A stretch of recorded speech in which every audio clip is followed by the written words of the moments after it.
ధరణి లోపల నేను తల్లి గర్భమునందు పుట్టినప్పటి నుండి పుణ్యమెరుగా ఏకాదశి వ్రతం వెన్నడుండగలేదు,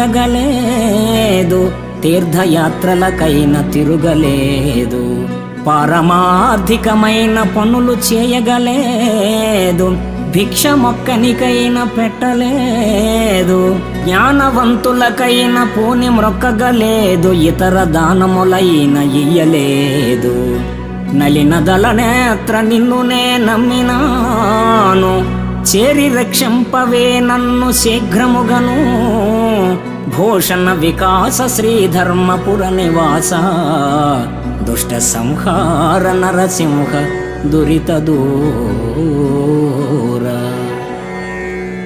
ఓ ధరణీపతి, పుట్టినప్పటి నుండి పుణ్యకార్యాలేవి చేయలేదు, ఏకాదశి ఉపవాస వ్రతాలు ఆచరించలేదు.